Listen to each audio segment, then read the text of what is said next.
Hey, this is Adam Matthew Smith, and I just stepped into the Vactor-Verse. I am Vactor, and this is the Vactor-Verse. Today on the show, I have a very talented creator, writer, artist, animal lover, and human. His debut graphic novel, Shadows, is now available in paperback and ebook formats over at his website, adammatthewsmith.com, as well as Amazon. We'll have some links all in the show notes. Adam, how are you doing today, sir? I'm doing great. How about you?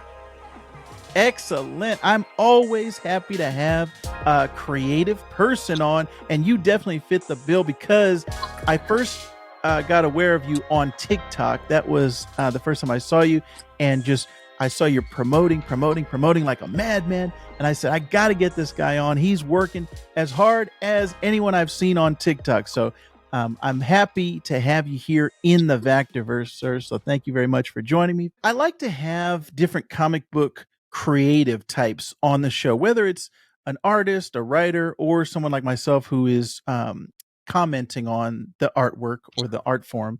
And you are no different from that. So I want to get the origin story, or as I like to call it now after Across the Spider-Verse, your canon events. How did you get into comics as a reader and then as a creator? So either whichever one you want to start off with. How did you Okay. get into comics?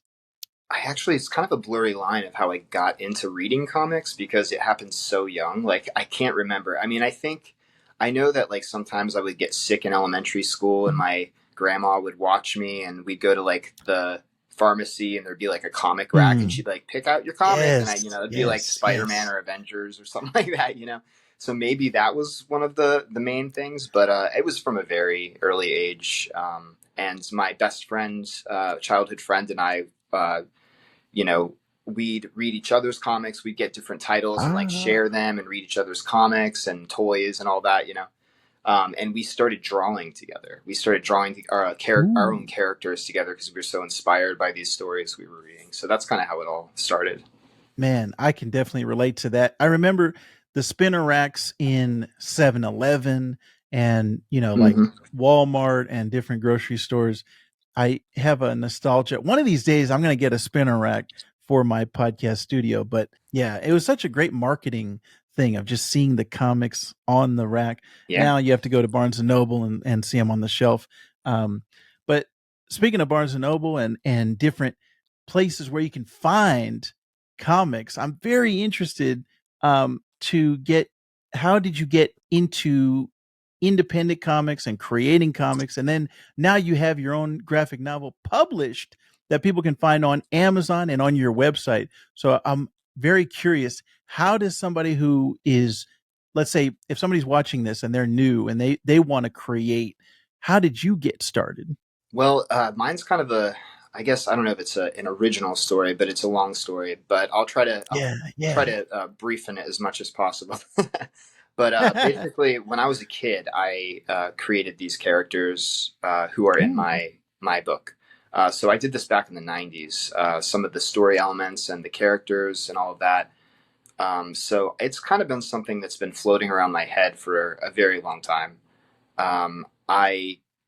When I became a teenager, I kind of got into music and kind of lost my interest in trying to create my own characters in my comics, because that was my original like dream, was to be a comic book artist, not a comic book writer. I was really wanting to be a comic book artist, but I just didn't keep up with the chops, like of drawing and all that. Right. So I was living in New York in 2016. My music, I was kind of disillusioned with what was going on with that. So I kind of I was trying to figure out how to reroute my life, and I read the Stanley autobiography, and that kind of gave me that push I needed. It kind of inspired me enough to revisit like all of my old characters, look at my old drawings, and just be like, you know what? This is actually what I love, and this is what I want to do.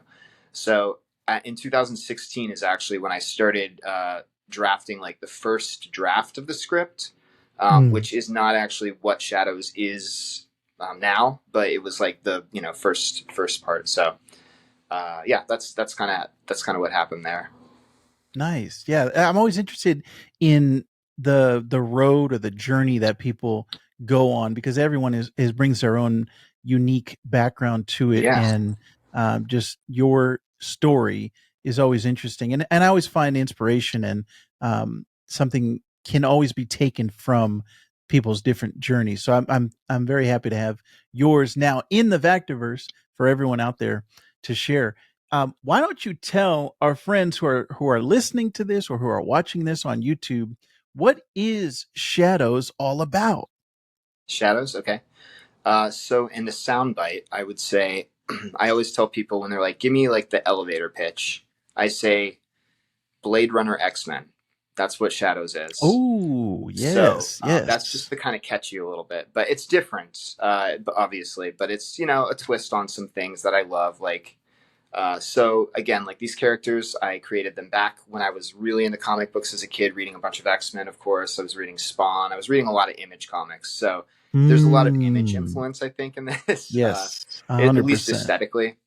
Um, but really, what it was I just wanted to make something that was what I wanted to read as a kid. Like Ah, I loved the X-Men, but I always wanted them to be a little bit darker, or there's some aspects of things I wanted to happen that didn't happen.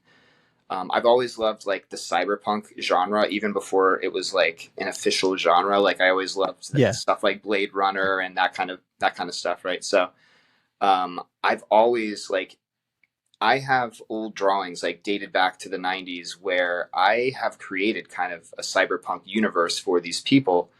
Um, and I'm so glad that I'm able to. I feel like now is the time that like everyone loves Mm, cyberpunk stuff now, or a lot of people do, right, maybe not everyone, but it's a right. very big thing now. So I'm like, well, Yes. this is a perfect time to kind of showcase these characters because it's a cool world that we don't really see superhumans in, and kind of to give you a little context more so than the soundbite of the book is essentially these are hypersapien rebels, and hypersapiens are my mutants or metahumans or whatever Mm, you'd like to call them, kind of thing. But hypersapiens are what they're called in my world.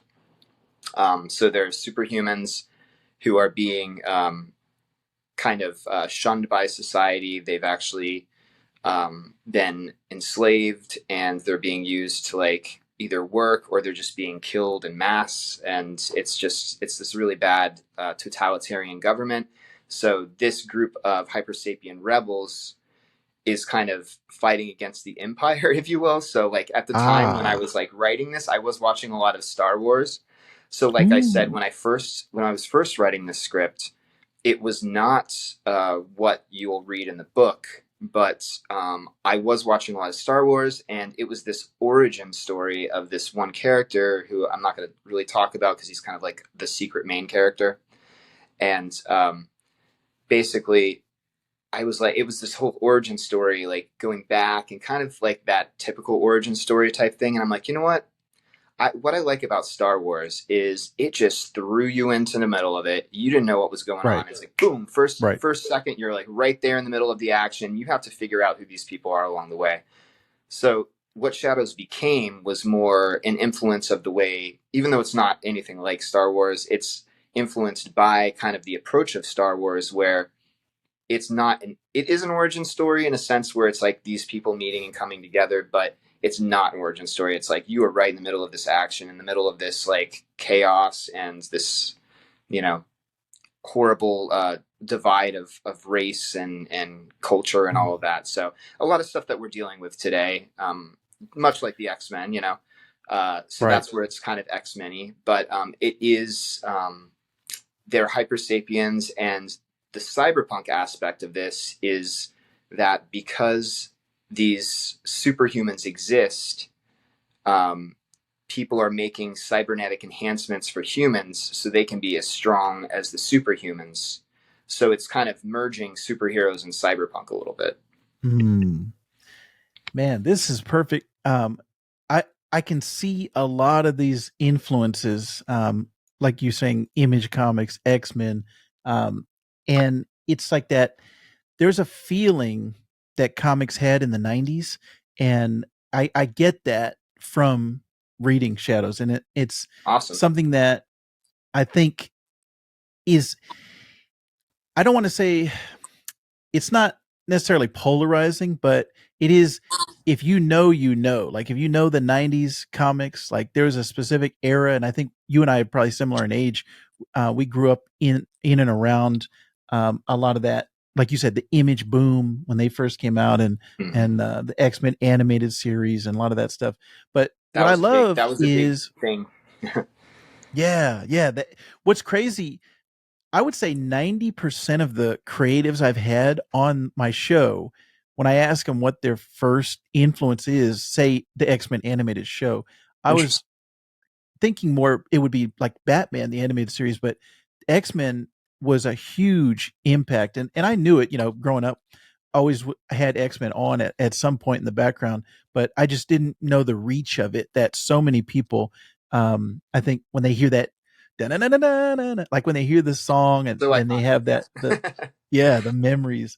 But what Absolutely. I love about the Shadows, um, the universal, um, themes of the story, things that, like you said, these were maybe things that you created years ago, and we still have this, maybe that distrust of politicians or distrust of the system, and like you said, the cyberpunk influences on it. And I think a lot of people maybe thought superheroes were a fad and they were going to go away, but it's just as strong in 2023 as it's ever been. And actually, I want to get your thoughts on a little bit of pop culture around superheroes in a minute Sure. here.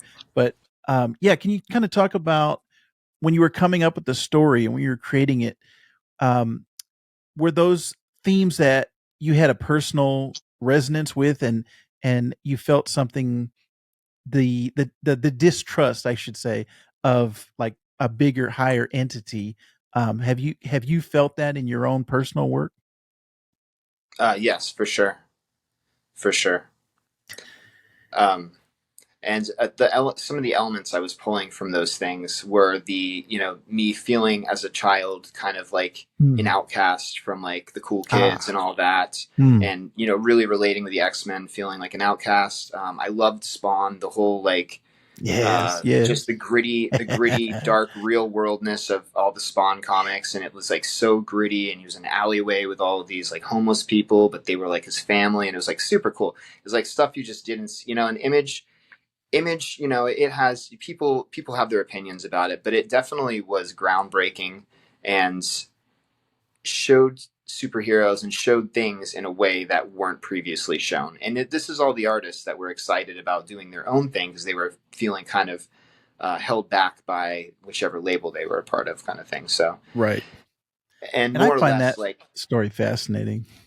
but the Shadows book really is more or less kind of paying homage to my childhood and my whole love for Image and what I wanted to see more of as a kid and all of that. So it really is kind of like me, like paying dues to that and what I always wanted. So Yeah.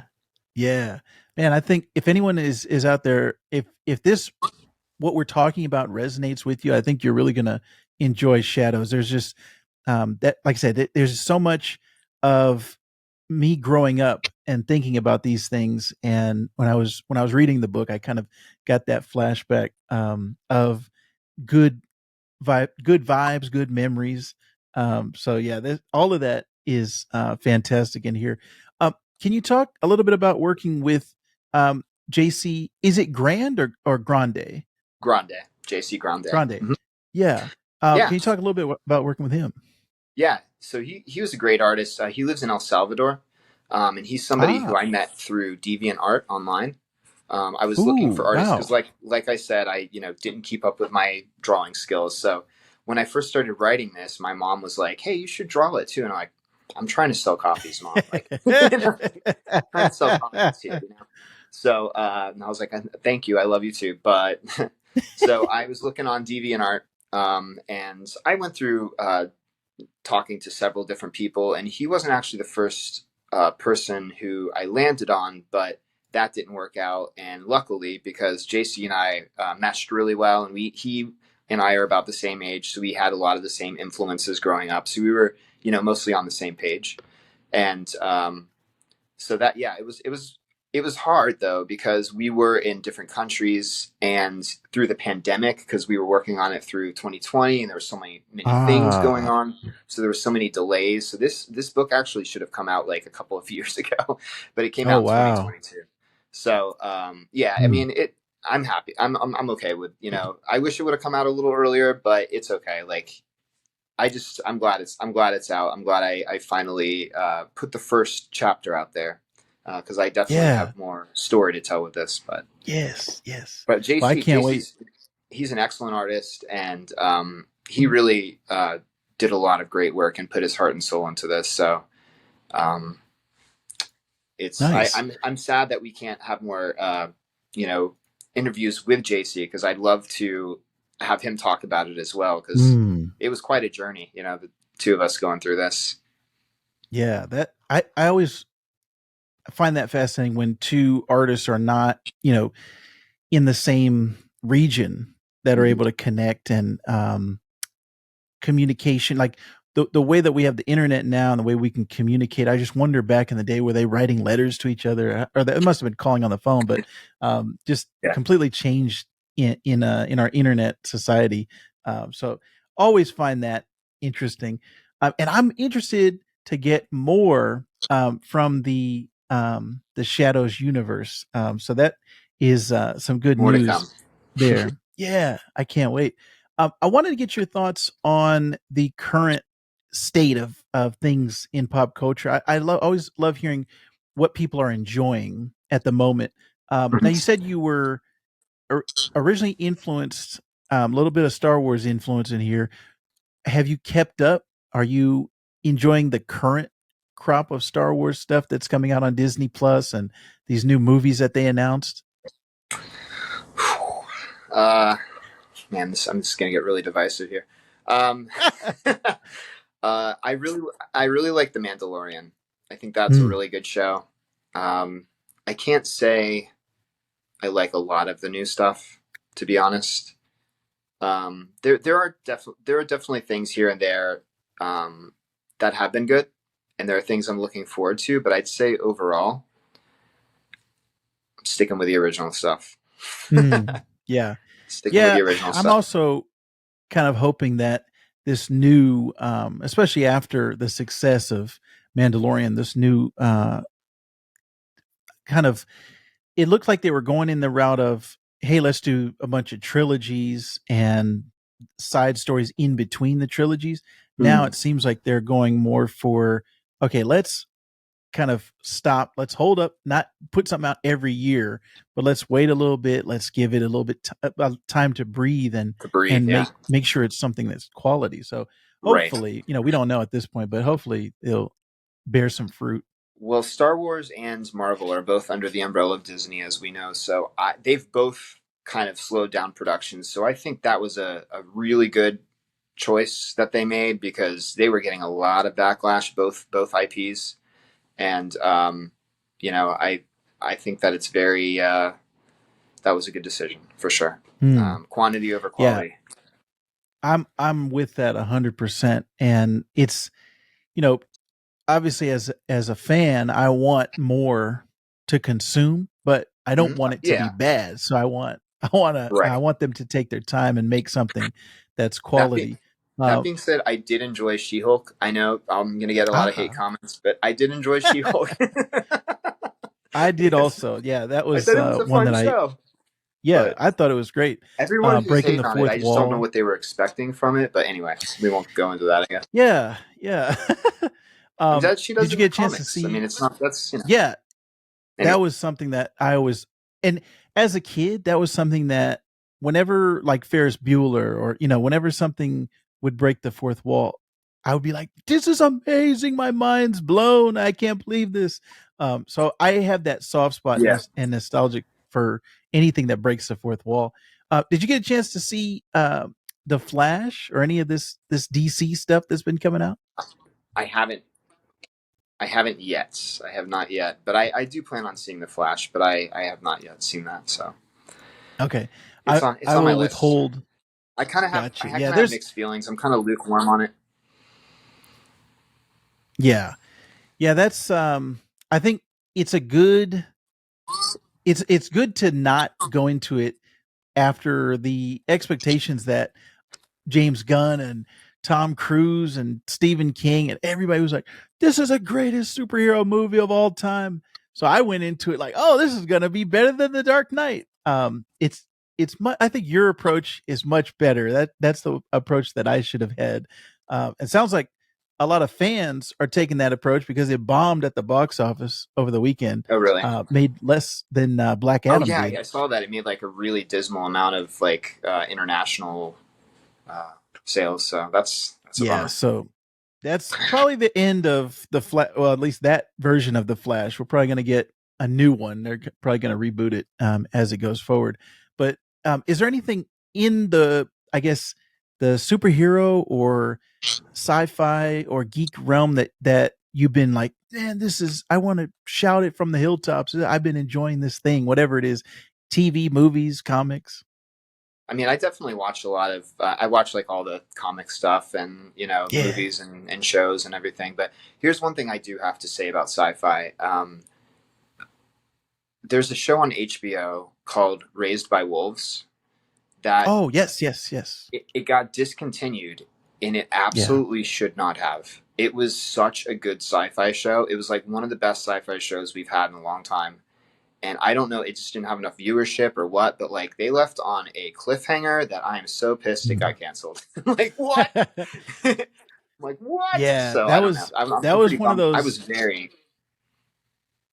Yeah, man, that was one of those shows during the pandemic where my wife and I we were watching it like, oh man, I can't wait to see what happens next. When season 2 came out, we kind of got busy with my son who was born. He was just born when season 2 was coming out, so we Oh, actually still have not been able to catch up on it. But yeah, I oh, was okay. we loved that first season. Well, at least you have season two. But I can tell you, when you finish season two, you're gonna be like, "Why was this canceled?" Ah, dang, yeah, It's like and there's so much more they could have done, but it's okay. I mean, mm, that's what yeah. happens. Altered carbon is cool. Like, I mean, there's a lot of cool sci-fi stuff. I did watch that Cyberpunk cartoon on Ooh, on Netflix. Netflix. Yeah, Yeah, yeah, yeah. Edge Runners, I think it's called. That was pretty Yes, good. yes. That was pretty good. Yeah, that was yeah, I want to watch that. It's on my list. I am also kind of like a cyberpunk aesthetic fan. Like I Nice. Blade Runner, everything you talked about is always in my wheelhouse. Like, oh man, I want to see cuz I've always been a futuristic like when I was a kid, I was like, "Oh, Back to the Future 2 is better than Back to the Future 1 because it's in the future and they got all these flying things." I Um said that too as a and I kid. I always like Back to the Future 2 better. And people are like, "You're yeah. crazy," and I'm like, "Yeah, but it's this dark timeline where Biff's the father, and it was. I Yeah. loved that. Yeah, I loved that. It was super sci-fi. Yeah, I love that. Yeah, yeah. So I've always anytime there's like a cyberpunk aesthetic on something, I'm gravitated towards it. Maybe that's another reason why I was like, oh, I gotta have him on the show. So yeah, that You're like, this looks like something I might like.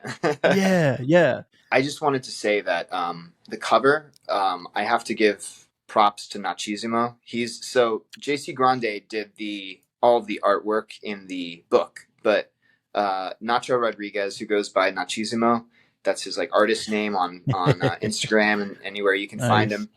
him. He's the one who did the front and back cover of Shadows, and what this is. Mm, He is excellent. Like he is a yeah. very like quality artist. Like I really I went to him because I love JC, but I was like I need something to pop. I need something where people Mm, see it on the shelf and they're like, what is that? And mm. so he really delivered and gave me what I was hoping for. So I got to give him props for that. He's awesome. Nice. Yeah, I love that. It definitely stands out, and I think if I saw it on the stand, I'd be like, "Whoa, what is that?" So yeah, Yeah. definitely. There was that period of COVID where it was like everything kind of slowed down and got delayed. And Mm. 2023, it seems like a lot of stuff is getting like, oh, we've had this on the back burner and on the shelf. And they've just been releasing a bunch of stuff. Like I said, Flash, Guardians of the Galaxy Volume 3, Across the Spider-Verse.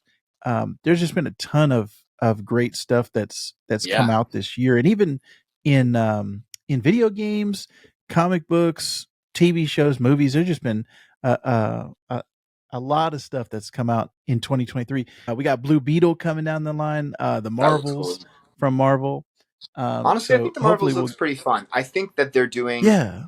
I think that was a good idea to go with the Marvels instead of Captain Marvel 2, because of all the backlash that the first Hmm. movie got. And a lot of people like Monica and a lot of people like Kamala. So I think that that's really going to help. And it looks fun. That trailer looks fun. They got the Beastie Boys. I don't know if you noticed this, but this is something I'm really like, I focus on these details. So, in Captain Marvel, how the guy tells her to smile, and she's like, she like gets his coat and rides off in the motorcycle and all. Oh, right. Yeah, He's yeah. like, you should smile more, and she's like, nope. And that was that was like a dialogue about that. Yeah. Right. But in the Marvels trailer, it's the Beastie Boys Intergalactic song, and the first line of that song in the trailer is, "Now, don't you tell me to smile." Yeah. Yeah. Boom. I saw that. Yeah. That I was didn't not a pick up on mistake. that. Yeah. I didn't pick up on that when I first saw it, but somebody pointed it out online. I was like, Oh yeah. what? Yeah. No, That was I great. heard that and I'm like, oh my gosh, because I love all the little things that they do. I'm always like peeking for the Easter eggs, So I'm like, oh, Mm, that's that wasn't an accident. yeah. That's I think when you have stuff like that, it's always like a good creative director, I think, is putting those things together. And that's the the head of the film, the person who I think is the most important is the director, and he's the one that's kind of tying all the strings together and putting all that. So yeah, anytime I see Easter eggs or uh in jokes or references, I'm kind of like you, like I'm like, yeah. um Love but it. Yeah. I gotta tell you, all of your social media is great. Like I said, I found you on TikTok. That was the first place that I found you, but all of your social medias are great. So I'm going to have links in the show notes for everyone to check out everything that you're doing right Thanks, man. now. And I appreciate I it. really, yeah, I really appreciate you coming on and talking to me today. And everyone out there, check out Shadows. Like I said, it is available right now at Adam's website or on Amazon. I'll have links in the show notes. But I'm very excited, Adam, for the future and for what you have coming down the pipe next. Is there anything that you can let slip that you're working on right now? Is there anything that is bubbling uh, behind the Um, scenes? so I can say this. So I did not illustrate this book, although I did do all the concept art for the book. So the character Ah, designs, it's all mine. But nice. going forward, what this team has formed, or what this has formed, is a team named Hyperforce. Oh, So yes, yes, yes. I have a framed picture right here on my desk. This is me. This is my drawing. So these are the characters as I've drawn them.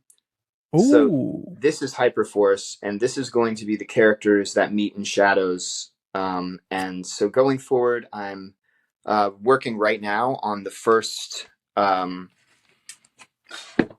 issue of oh, okay. Hyperforce. So that's going to be, as far as I planned it right now, it is a 20-issue arc. Um, Ooh, it could change. It could be more or less depending on how the writing goes. But I'm almost done with the first issue. I'm working with a new artist named Alejo Vigliani, and he is awesome. And I really look nice. forward. He's very, very into cyberpunk, so he is elevating Ah, everything I'm doing with the cyberpunk aesthetic. So everything that you saw in Shadows, it's going to be more cyberpunky, more uh, ooh, tech forward, more gory, more gritty. Like everything that Shadows has, it's going to double down on all of that. So oh wow. I'm very excited about it. I'm trying not to talk too much about it because I'm not trying. I'm like so excited because I'm like in it right now, but like I'm trying not to like Yeah. give anything away. But it is definitely like this is the first chapter, but I have my future plan is I have 3 graphic novels planned besides Shadows, and then this 20-issue arc. So, and then maybe Nice. more, like I do have some other ideas that I just haven't fleshed out as much yet, but I have lots of documents open with all sorts of crazy writing and that makes no sense until I put it together, you know? That's awesome, man. I can't wait to see, like I said, what comes next for Adam Matthew Smith and the Smithverse, the Shadowverse. I can't wait to see what's next. So again, thank you very much, sir. You have been very generous with your time, and I just want everyone out there to support you.